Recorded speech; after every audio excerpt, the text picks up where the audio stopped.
climate change and our environmental challenges are one of the biggest existential threats to our way of life.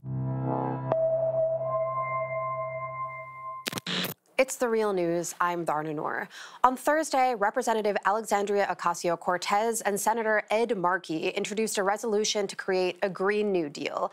It aims to decarbonize every sector of the U.S. economy and create millions of jobs in the process. Because today is the day that we truly embark on a comprehensive agenda of economic, social, and racial justice in the United States of America. And what this resolution is doing is saying this is our first step. Our first step is to define the problem and define the scope of the solution. Small, incremental policy solutions are not enough.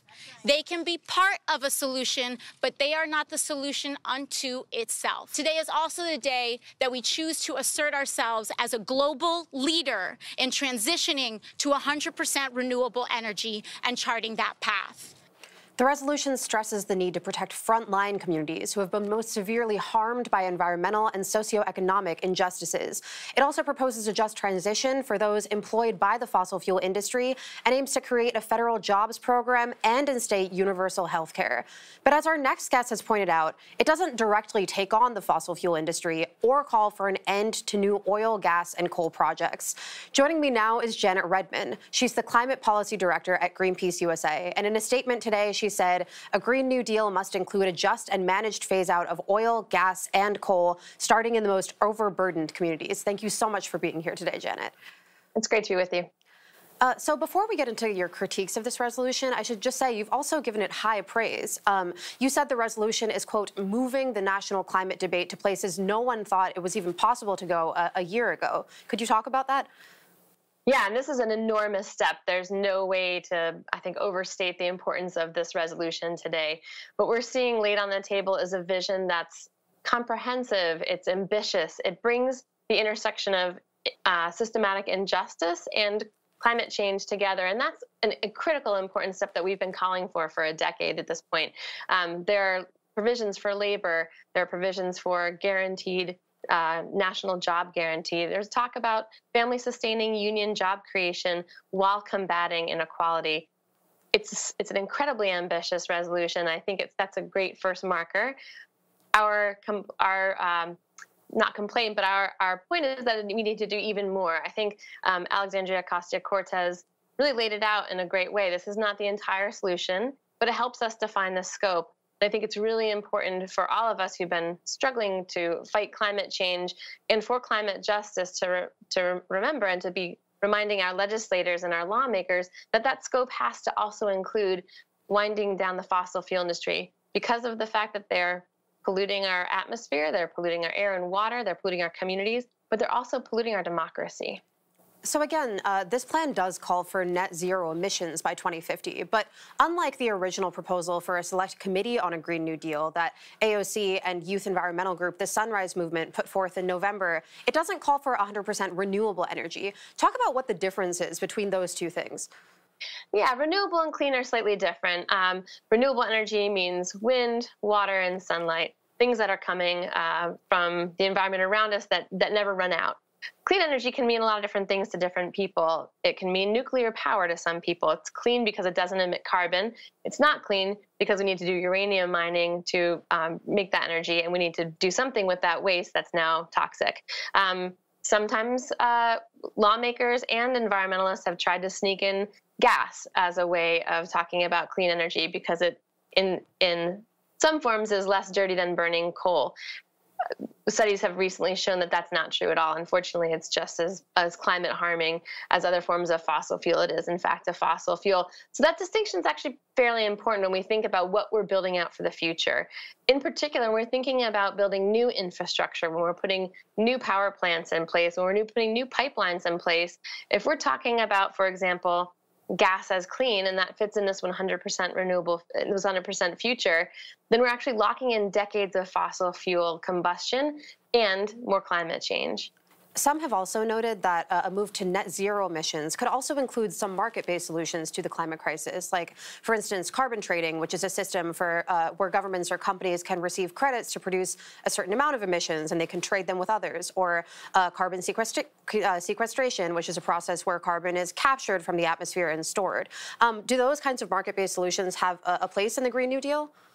I mean, I think the challenges we've seen with market-based solutions like carbon trading are twofold. One, it's really easy for the industries to game it, and the systems we've tried so far in other parts of the world haven't actually worked to lower emissions.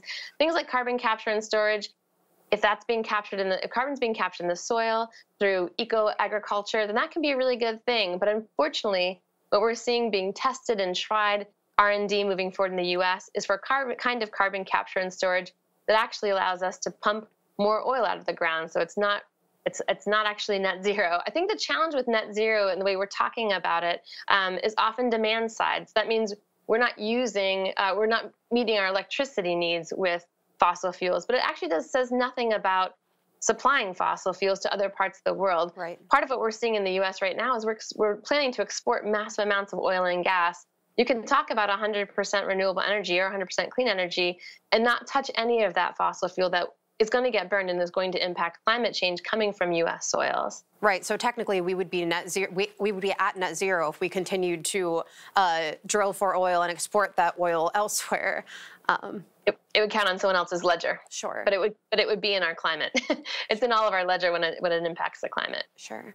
I also want to take a look at a quote from Ocasio-Cortez and Markey, and the Sunrise Movement had a press conference this morning, Thursday morning, and there both AOC and Markey praised House Democratic Majority Leader Nancy Pelosi. There is no greater champion on climate change than Nancy Pelosi. That's right. I was the chair of the Select Committee on Energy Independence and Global Warming. Nancy Pelosi is a leader on climate, has always been a leader on climate, and I will not allow our caucus to be divided up by silly notions of whatever narrative. We are in this together. And hours before that, Pelosi called the Green New Deal, quote, the green dream, or whatever they call it. But AOC kind of brushed that off in the press conference. She said that it is a dream and said that that didn't offend her. What do you make of all of this? Is Pelosi a climate leader? Well, I think AOC is being incredibly gracious, and I think it's right. I think what matters right now is to make sure the caucus doesn't become divided over pieces of what climate change means and doesn't mean, climate action means and doesn't mean. Pelosi has done some incredible stuff in her time, and she's been, I think, a stalwart leader in the Democratic caucus. What we're seeing, though, is a rise from the population, a rise from the climate movement calling for more. And I think what's exciting about what AOC and Markey have done today is kind of captured some of that new movement and captured some of that new energy. I think what we need to see is, will Pelosi pick up that energy and run with it?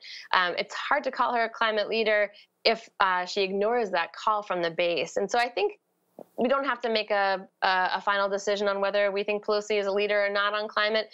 I think we can put this test to her and say, in your new role as House Leader again, will you pick up this call for some real intense action that moves in a moonshot? We're talking about a moonshot level of action, a moonshot level of ambition to solve this climate crisis in the next 10 years in the way that the global science community has told us we have to do if we want to have a climate-safe future.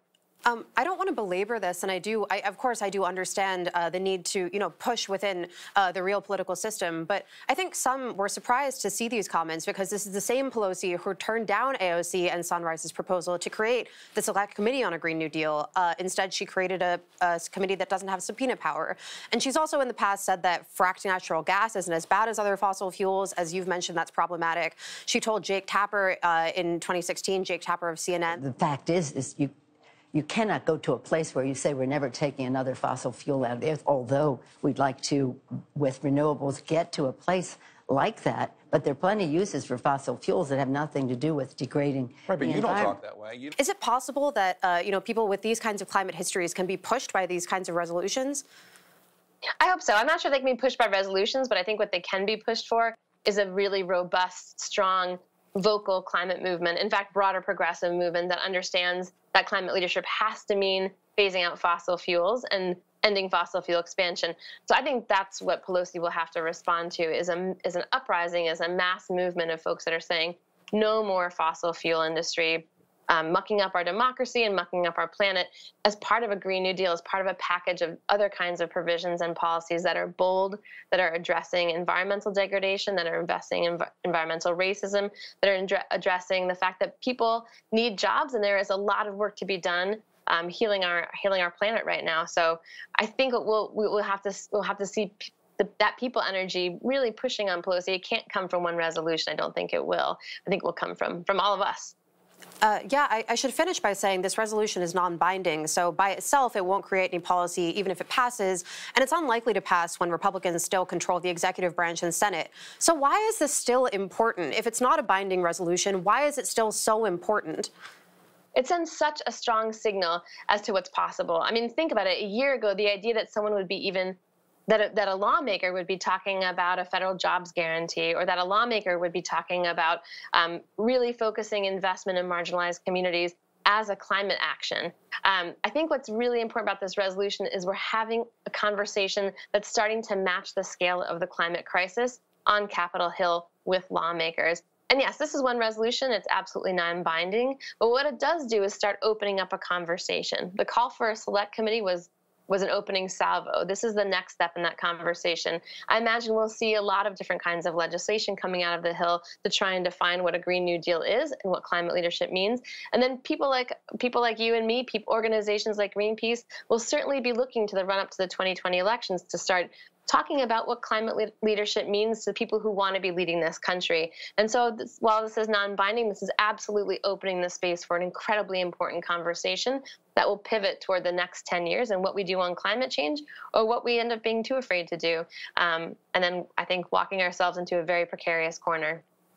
Well, as we continue to see what comes of this conversation and what kind of legislation is put forth in the future, we really look forward to having you back on. Thanks so much for joining us yet again, Janet.